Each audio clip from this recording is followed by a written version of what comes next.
బాధ ఒకటి.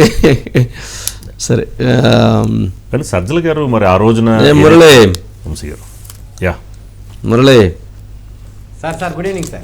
Good evening. ఏంటి మొత్తానికి కొన్ని అంశాలు ఆసక్తిగా ఉంటాయి. ఎగ్జిట్ పోల్స్ని రిగ్గింగ్ ఎట్ట చేస్తారు, సాధ్యమైద్దా?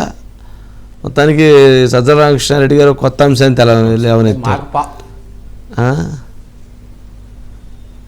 మాకు పాజిటివ్గా లేని ఏదైనా జరుగుతుంది సార్. మాకు పాజిటివ్గా ఉంటే ఏదైనా ఒక రకం, లేకపోతే ఒక రకం అండి. అంటే పాజిటివ్గా ఉండాలంటే ఆ బ్యాలెట్ బాక్సుల్లో పోయి మీరే పోయి వేసుకోకూడదు, లేదా ఆ బాక్సులు పోయి ఇప్పుడు మార్చుకోవడానికి అని వీలైందా? చూడాలి సార్ ఏం జరుగుతుందో. అప్పుడు పోయి బాక్సుల్లో పోయి మార్చుకోవడానికి అని వీలైద్దా? సాధ్యం కాదురా సార్. ఎందుకంటే ఆ పరిస్థితులన్నీ దాటిపోయినాయి సార్. ఎందుకంటే రాష్ట్ర ఎన్నికల కమిషన్ గారు కేంద్ర ఎన్నికల కమిషన్ చాలా హై సెక్యూరిటీ జోన్కి తీసుకెళ్ళిపోయి స్ట్రాంగ్ రూమ్ లో చాలా భద్రత పెట్టారండి. సహజంగానే అటువంటి అవకాశం ఉండదండి. కాకపోతే ప్రజలు మనకు ఒకసారి అవకాశం ఇచ్చినప్పుడు ఆ అవకాశాన్ని సద్వినియోగం చేసుకుని సుపరిపాలన అందిస్తే కనుక ఇటువంటి పరిస్థితులు రావండి. కానీ గడిచిన 5 ఏళ్లుగా కూడా జరిగినటువంటి పరిణామాలు, 1 కాదు 2 కాదు, చాలా పరిణామాలు అండి. అవన్నీ కూడా ప్రజలందరూ మనసులో పెట్టుకుని మౌనంగా ఉండి ఆఖరికి మే 13వ తేదీన వారు తీర్పు చెప్పారండి. ఆ తీర్పుకు అనుగుణంగా నేను వచ్చినటువంటి ఎగ్జిట్ పోల్స్ అన్ని చూస్తే అర్థం అవుతున్నాయండి. జాతీయ స్థాయిలో కానీ, రాష్ట్ర స్థాయిలో కానీ, లేకపోతే ఇది ప్రైవేట్ ఆర్గనైజేషన్స్ కానీ వాళ్ళు ఇచ్చినటువంటి ఎగ్జిట్ పోల్స్ ఏవైతేనో ఆ ఎగ్జిట్ పోల్స్ అన్నింటిలో కూడా కూటమి అధికారంలోకి వస్తుందని చెప్తున్నారండి. అంటే చాలా జాతీయ స్థాయిలో ఉన్నటువంటి చాలా ప్రత్యేక కూడినటువంటి అంటే నిబద్ధతతో కలిగినటువంటి సర్వేలు కూడా కూటమికి అధికారం చెప్తున్నాయండి. ఓట్ షేరింగ్ ఇస్తున్నారండి. కానీ కొన్ని సంస్థలు 1-2 గతంలో ఇచ్చినటువంటి సంస్థలు కానీ ఇంకొన్ని సంస్థలు కానీ వైఎస్ఆర్ పార్టీకి అధికారం వస్తుందని ఇచ్చినప్పటికీ కూడా సజ్జల రామకృష్ణారెడ్డి గారు కూడా దాంతో కూడా ఏకీభవించలేకపోయారు.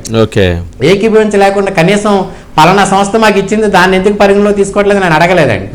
సర్వే సంస్థలన్నీ కూడా రిగ్గింగ్ చేయబడ్డాయని అంటున్నారండి. అంటే రిగ్గింగ్ చేయడానికి అవకాశం ఏమి ఉండదండి సర్వే సంస్థలు కూడా. నిజంగా మరి వైఎస్ఆర్ కాంగ్రెస్ పార్టీ అధికారంలో ఉన్నప్పుడు నిజంగా కూడా సర్వే ఆర్గనైజేషన్స్ కూడా రిగ్గింగ్ చేశారో మనం అనుమానం కలగమాటలేదు. ఎందుకంటే నిన్న ఒక ఆర్గనైజేషన్ మీరు చెప్పారు 174 స్థానాలు వైఎస్ఆర్ కాంగ్రెస్ పార్టీ అధికారంలోకి వస్తుంది. అసలు అది ఏమాత్రం ఊహకందనటువంటి అంకి అనమాట అండి. అటువంటి అంకి కూడా వస్తుందంటే సజ్జల రామకృష్ణారెడ్డి గారి అంశానికి దానికి కొంత రిలవెంట్గా ఉందని భావించాలి సార్. అయితే సర్వే సంస్థలు ఇచ్చినటువంటి ఏదైతే ఫలితాలు ఉన్నాయో ఆ ఫలితాల మటుకు ప్రజలను కొంత గందరగోళానికి గురి చేస్తున్నాయని చెప్పాలి సార్. రకరకాల ఆర్గనైజేషన్ రకరకాలుగా ఇచ్చినాయి. ఏమైనప్పటికీ కూడా ఓటర్ తన తీర్పు చెప్పున్నాడండి. మరికొన్ని గంటల్లో దాదాపుగా 48 గంటల్లో అది పూర్తి స్థాయిలో కూడా బయటకు రాబోతుంది సార్. ఈ ఎగ్జిట్ పోల్స్ ఎవరిది నిజం ఎవరి వాస్తవం, నిజంగా ఎగ్జిట్ పోల్స్ లో సర్వే సంస్థలే రిగ్గింగ్ గురైనా ఏంటనేది చూడాలి సార్. అయితే సజ్జల రామకృష్ణారెడ్డి గారు వాయిస్ సార్ ఎన్నికల ముందు ఒక రకంగా ఉంది, ఎన్నికల తర్వాత ఒక రకంగా ఉంది, ఎగ్జిట్ పోల్స్ తర్వాత రకరకంగా కూడా ఆయన వాయిస్ లో కూడా ట్రెండ్ సెట్ మారుతూ వచ్చిందండి. ఎన్నికల ముందు మాట్లాడినటువంటి మాటలు ఇప్పుడు లేవండి. 175 అన్నది లేదండి. తర్వాత అసలు మేము చంద్రబాబు పవన్ కళ్యాణ్ ఓడిస్తామని మేము ఎక్కడ ప్రకటించలేదు అన్నారండి. ఇప్పుడేమో చంద్రబాబు పవన్ కళ్యాణ్ కావాలని జగన్ ఎద్దేవా చేస్తానని చెప్తారు. సో అందుకనే ప్రజల యొక్క పరిస్థితిని ప్రజల యొక్క అంశాలని ఎప్పటికప్పుడు అర్థం చేసుకున్నప్పుడు నాయకుల యొక్క మాటలో తీర్లు కూడా మారిపోతాయండి. ఇది ఒక ఉదాహరణ సార్. Okay right Murali.